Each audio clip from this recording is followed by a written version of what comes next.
Welcome back. Part 3 of our lecture on post-classical Americas. In part 1, we talked about the Maya civilization. In part 2, we covered the Aztecs. And in part 3, we're going to talk about the Incan civilization. So the Incan civilization is going to be a civilization that comes out at the end of what we call the post-classical period, from 1200 to 1450. Then it's going to continue on into what we call period 2, or the early modern period, to eventually be conquered by the Spanish. But we'll talk about the conquest in subsequent lectures. So, at the same time that the Aztecs were conquering and established their control over Meso or Middle America, we're going to see the Incan civilization rise to power in South America along the Andes Mountains. So this is a civilization that's going to be very long north and south, going up just along the tops of the Andes Mountains, and so rise to power. So, as we had said last time, every large-scale civilization at this time is based on food production. If you have a lot of food, you can have a lot of people, you can have a big army, and then you can go out and conquer. And so, since this civilization does not, what you would normally think of, have great farmland, because it's on a hillside. But the Incas are going to come up with ingenious ways of using those hillsides. And so, first of all, they're going to take the hillside and they're going to turn it into terrace farming, which means they're going to turn it into kind of these stair-step things and get rid of this stuff right here, right? And so you're going to have flat land that used to be on a hillside. This is going to take a lot of effort, and so the government has to be created to kind of organize this public works project. But now we can use previously unusable land that was on a slant to now we can use it to grow farm crops. And so at the top of the land, right, we see with the higher elevations, we're going to see that there's a crop that's going to be domesticated. It's the potato. So the potato is from South America, and they're going to start growing it. And so that is going to allow people to have calories that they can survive, and their population go up. But at lower elevations, where it has to be a little bit warmer, we're going to see that they grow like almost all Native American civilizations that are at this time that are farmers.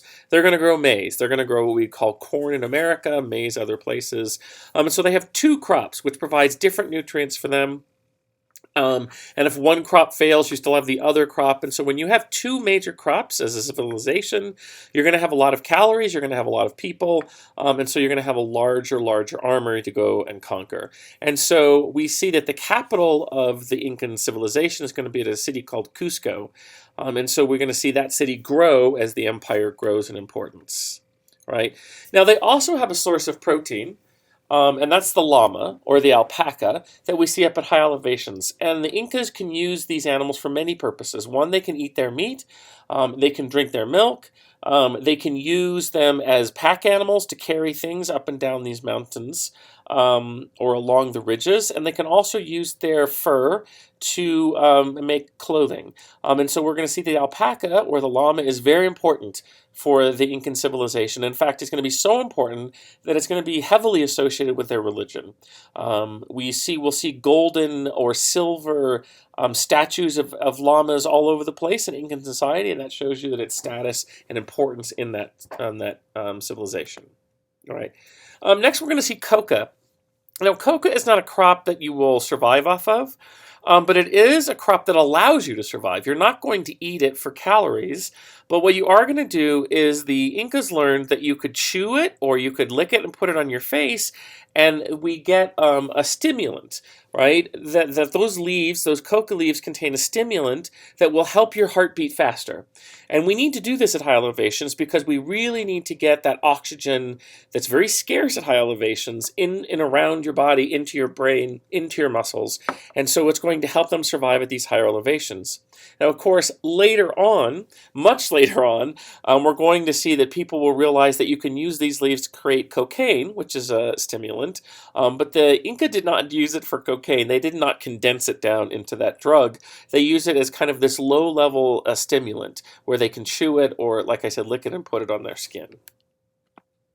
Right?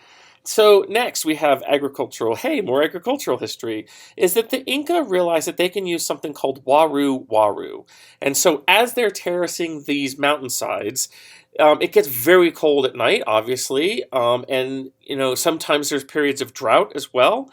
And so what they do is, you can see down here, you'll have piled up areas of good soil, because plants need soil. That's great. And so that gives you the soil part you need. And then on either side of this built up soil, we're going to have a ditch.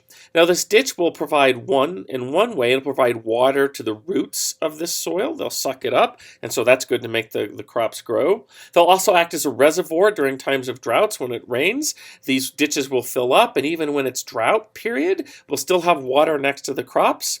And then at night, when it gets really cold, right, this water will maintain some of the heat of the day.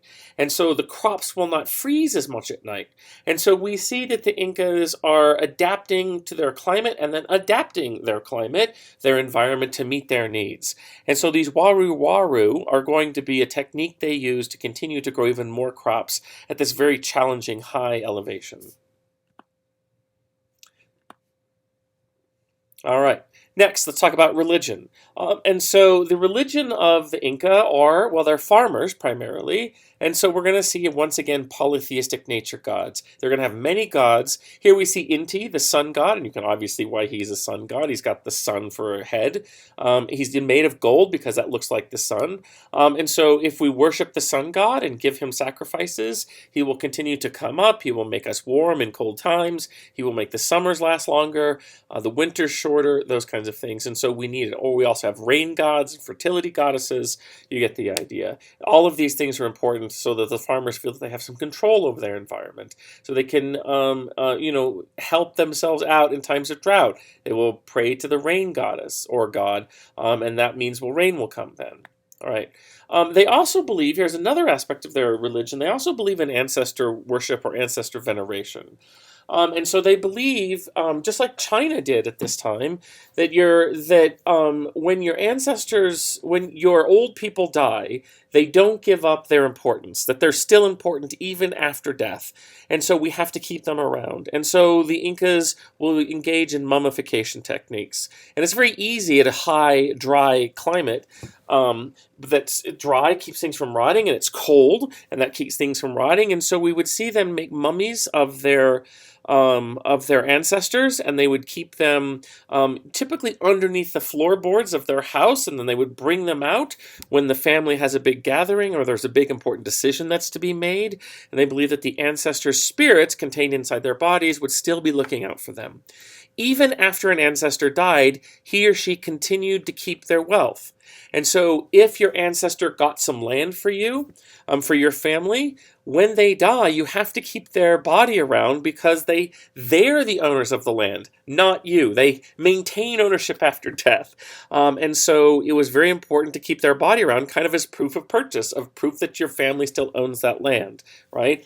And so we see that we have this idea of that they're very important to the family. All right. Next, administration of empire.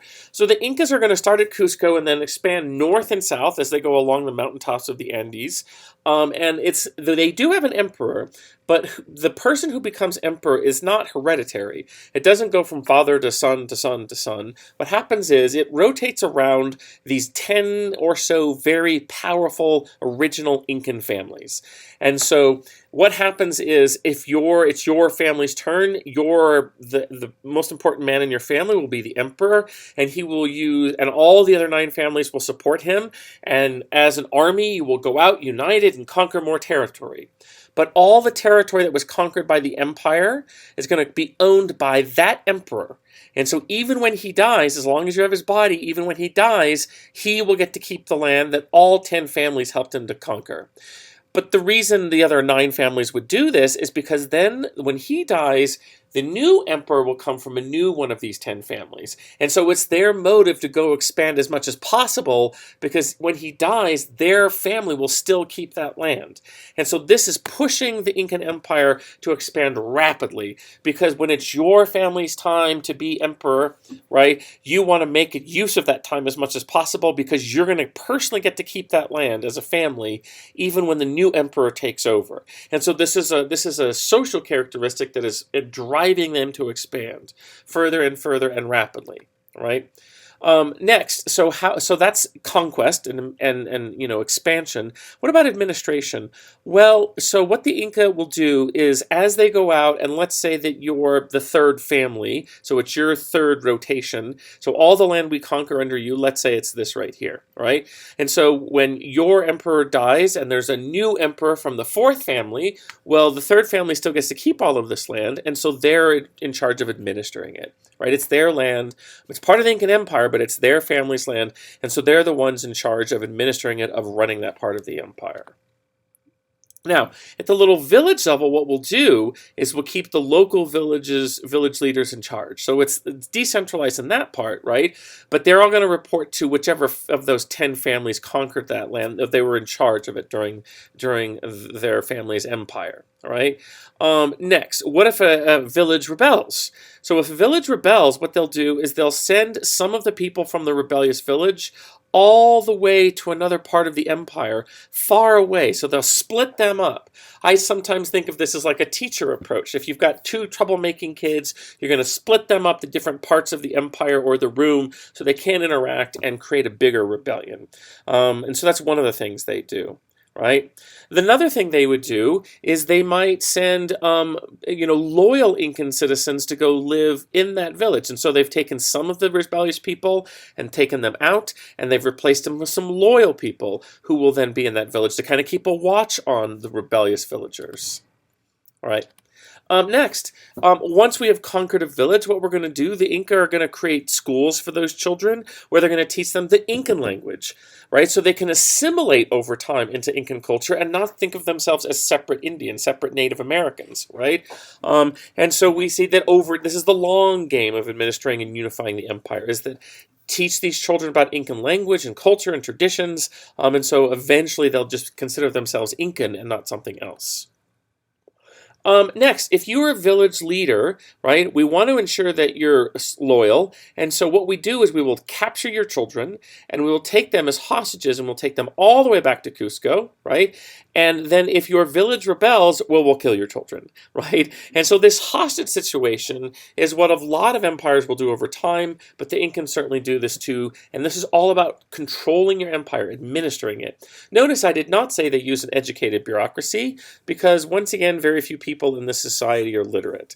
And you'd have to have a lot of educated, literate people if you're going to have a centralized bureaucracy to run the empire. All right, and we've talked about the local rulers will stay in charge as long as they pay tribute. Now let's talk about literacy. So unlike in China or in the Aztec Empire where they have pictographs, in the Incan Empire, they have no written language. And how do you keep an empire together with no written language? It's not an easy thing to do. You've got to keep track of who pays their tribute. You've got to keep track of the laws. You have to, we're going to mandate that everybody does this. So how do you communicate that to the far off places of the empire?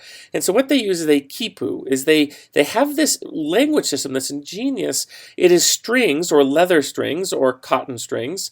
And what they do is they tie knots in it.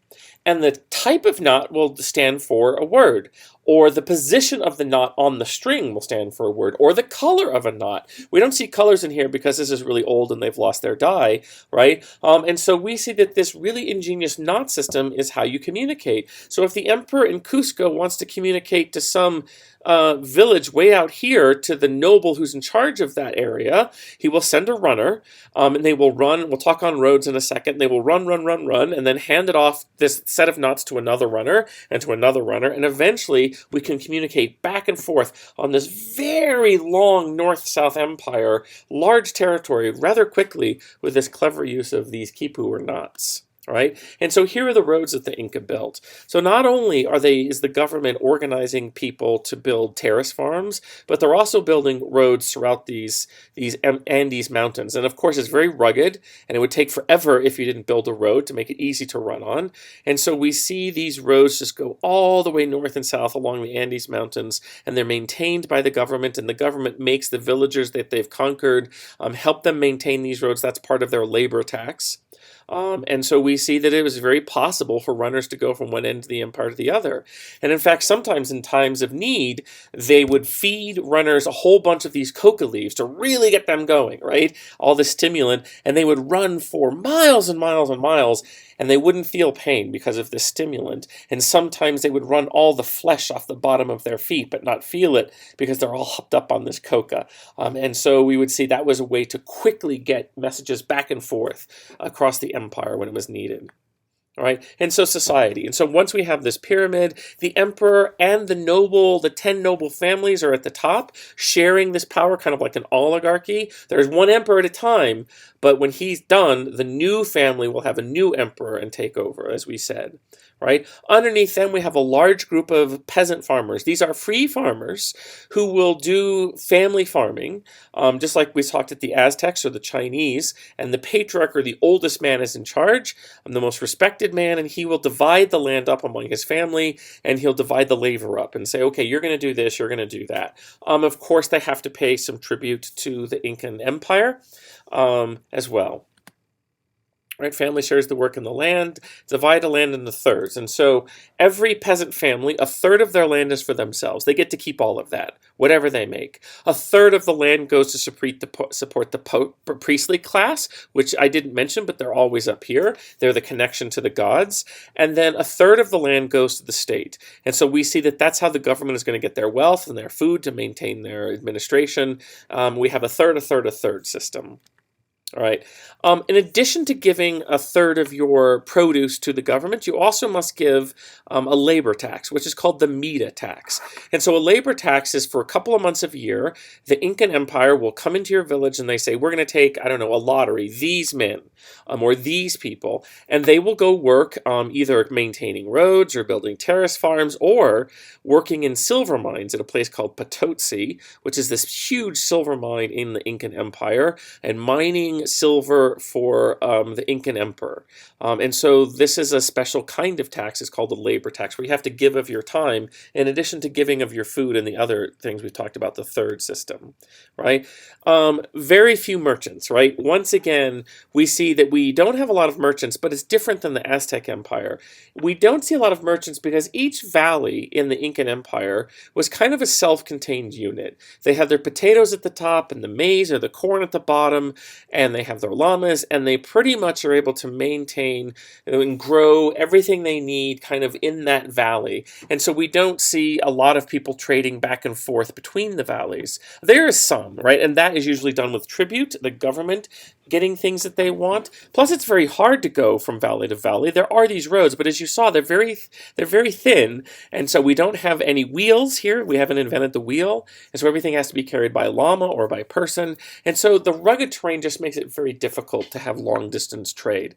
Whatever trade is done, like I said, that's done through tribute through the government. All right, and that is our end of our part 3 on the lecture.